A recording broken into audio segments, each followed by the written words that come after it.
They're knocking on your door. There's 4 or 5 officers there. They're asking for consent to come into your home and examine your firearms.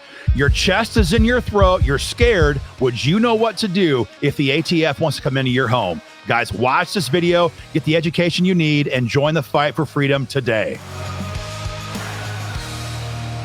Hey guys, Aaron Dorr here with an update for gun owners. Over the last couple of months, we have seen an increasing number of reports of state and local law enforcement going to the homes of gun owners at random, they say, trying to get permission to come in your home and search your home for firearms.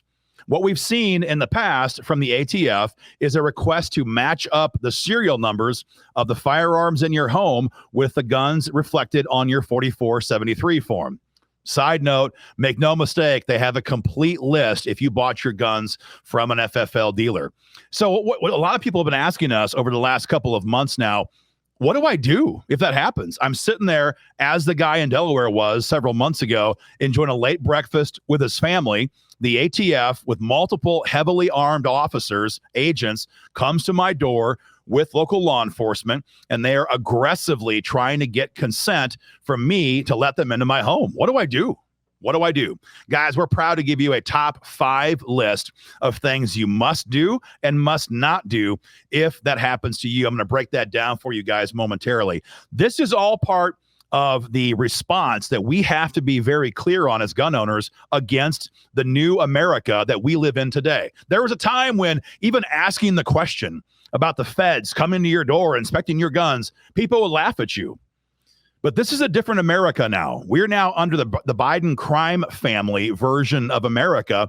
And under the Biden crime family rules, anybody in the conservative space is now a target. So if you're a gun owner, if you're a pro-lifer, if you're a conservative of any kind, the government has been weaponized against you.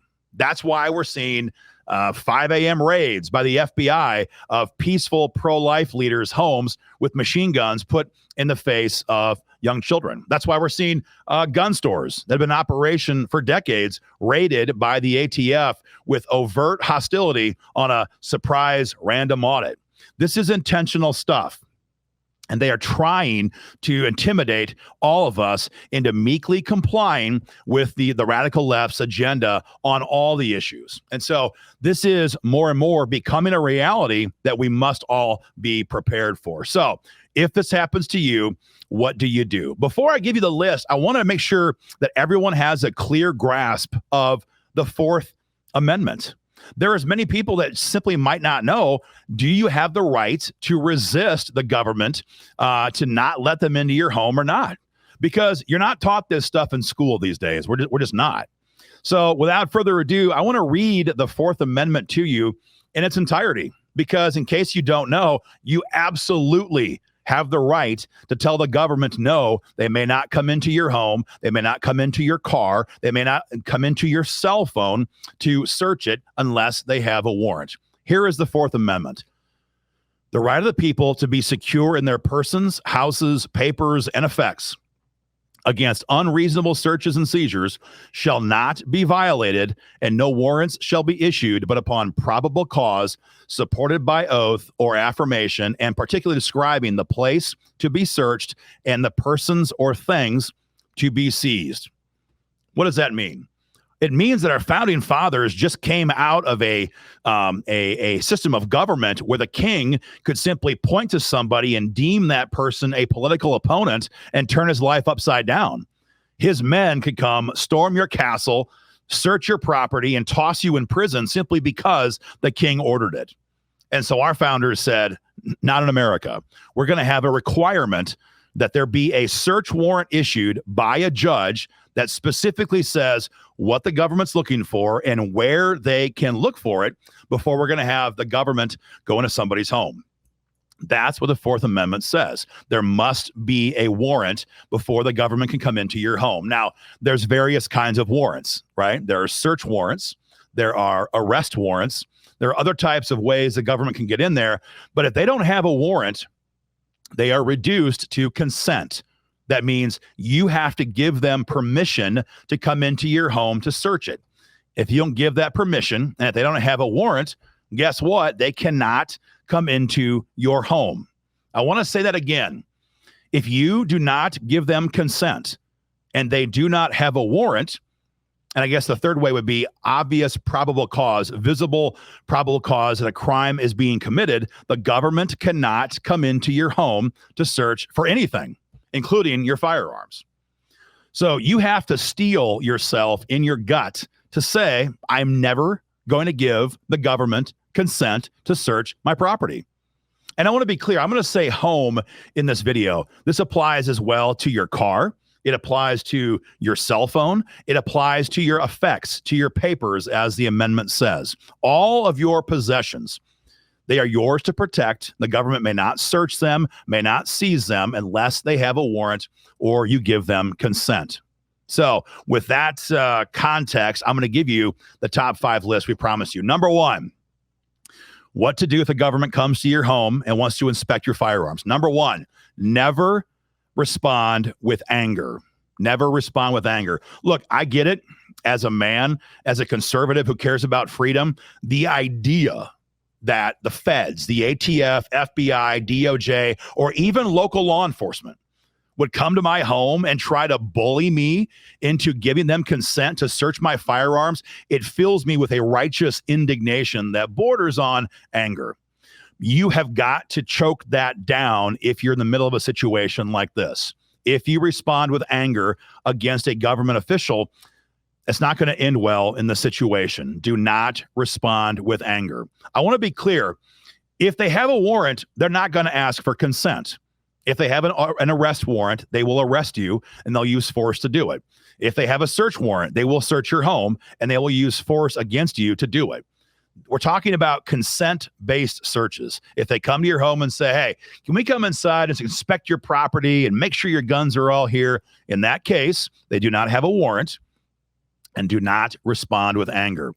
Number 2 on our list. First one is never respond with anger. Number 2, never grant consent. I've said it about 14 times now. We're going to keep saying it. There's a lot of ways that law enforcement can try to use pressure tactics against you to agree to give them consent. So you might say, I'd never give them consent, but they're tricky. And there's lots of videos that document this. They can lie to you. For example, they might say, look, man, we have a warrant. We can get a warrant anyway. We'll come back, but that's going to take a couple hours. Meantime, we're gonna, lock your place down. If you want us to get this done quickly, just give us consent. That's one way that might work. Or they might say, look, man, if we get a warrant, we're going to come back here with a lot of cops, a lot of lights, a lot of sirens. The neighbors are going to get freaked out. You're a lot of ticked off neighbors you're going to have to answer questions to. It's going to be embarrassing. Just give us consent. It'll be very quick. Or they could say, yeah, we can get a warrant, but your boss might hear about it. Your family might hear about it. There's all kinds of ways and all kinds of tactics that can be employed to try to give you a guilt trip into giving them consent. All of this could be a lie. The Supreme Court has ruled that law enforcement may certainly lie to the public when conducting these investigations. And so they could certainly lie to you. Do not give consent. That's point number 2. I'm going to give you I'm going to call it point 2B. Okay. If you make a mistake, let's say you're on a traffic stop, you're heading home from work late one night, you get pulled over for speeding, they stop your car, give you a ticket or give you a warning, whatever the case may be, and then give you your license back and your papers and say, hey, you're all good to go. Thanks a lot. Have a good night. And then you're getting ready to put your car back and drive to head down the road. And they say, by the way, just really quick question for you. There's no guns or weapons or narcotics in the car, is there? If that happens, that's called a pretext stop. And that means that law enforcement has stopped you not for the original reason of the stop, in this case, speeding. They stopped you because they're hoping to find a way to search your car. That's a pretext stop. Taillight, roll a stop sign, speeding, lane change, no blinker. They will find a reason to lawfully pull you over. And then once the stop has officially ended and you're free to leave, they'll ask you for consent to search your car. Because when you say, no, there's nothing in my car is illegal, they'll say, you wouldn't care if we searched real quick, would you? And most people, because they're honest people who did not tell a lie, they'd say, well, yeah, okay, I guess you can search my car. Number 1, like I said, don't give consent. But here's point B. If you make a mistake If you make a mistake and you grant consent and you're getting out of your car and that cop is getting his flashlight in his hand, and he's having you stand back by the trunk, and he has another officer is watching you, understand and do not forget this. You can revoke consent. I'm going to say it again. If you make a mistake and you say, yeah, you can search my car, and you're walking out of your car and you think, you know what, that was wrong. I listened to Aaron Doerr's video. He said, don't give consent. You can withdraw consent. You can withdraw consent. Simply say very loudly, officer, I've changed my mind. I withdraw consent. You may not search my car, or you may not search my home, or you may not search my phone. You may not search my outbuildings. If you make a mistake and you grant consent, you may withdraw consent. Now, I want to be clear on this. If they have consent for a moment and they're in your car, let's say, or your home or whatever, and they find something that gives them probable cause to believe there's a crime underway, they then do not have to listen to you. Okay. So if they come into your home and they see, if you're in New York State, let's say, or Maryland or Connecticut, and they see a 30-round magazine on on your book table, well, that's a crime, right there. At that point, they can lock the home down, get a search warrant, and search the entire home. Your consent is no longer required. So if they have not established probable cause, you can tell them you are withdrawing consent and ask them to leave your home. Now, they may not do it. They might do it. It kind of depends. But if it's being recorded in some capacity, that will give you legal defense later on if the matter goes to court. If you have withdrawn consent and they don't respond, that can be used to your protection in court. So, number one, do not respond with anger. Number two, never give consent. 2B was you can revoke consent if you make a mistake. Number three, this might be challenging to some of you. Never engage in conversation. Now, it might seem kind of impossible. You want us to say, no, you can't search my house. I have to speak to him. Well, I understand that. You can use simple words. You can use things like, no, you may not search my home. That's 4 or 5 words. It's a complete sentence. That's fine. But if you engage in a back and forth, if you engage in a conversation about how many guns you have, when you bought your last firearm, how your guns are stored, if you have loaded magazines in your firearms, if you engage in an ongoing back and forth conversation, you are giving them the ammo they need to come after you. You don't know how. You won't know until it's too late. If you make a materially false statement, maybe you made a mistake. Maybe you were woken up in the middle of the night. Maybe you're intimidated. Maybe you just simply forgot. If you make a materially false statement to them, that can be used against you in a court of law. Do not engage in conversation with them. I'm going to reference in this broadcast right now. If you have not watched it, go to YouTube and type in Regent University, do not talk with the police. Regent University has a great video on this. It's 45 minutes long, approximately, has tens of millions of views. It is a must watch for gun owners who need to learn the reality of why you should not talk with the police. So number 3, do not engage in conversation. Number 4, always call a lawyer. So what does that mean? How does that work in real life? Knock, knock, knock. You come to your door. You see ATF there. Hi, Mr. Doerr. We're just doing a random search of the area today. We want to make sure your firearms that are on your 4473 form match up with the guns you have in your home. Can we come inside for a moment and search your firearms? The response goes like this. Officers, I do not give you consent to search any of my property. I would like you to leave my property. I will now be calling my lawyer. And you may calmly close the door, get your phone, and call your lawyer. That's it. It's not hot. It doesn't get animated. It's very simple. Guys, I appreciate you being here. I do not give you consent to search my home. I'd like you to leave my property now. I'll be calling my lawyer. Thank you. Calmly close the door. And then call your lawyer. That's step number 4. Now, you might say, that's great, but I don't have a personal lawyer. What do I do? Well, that's fine. And they might say to you, who's your lawyer?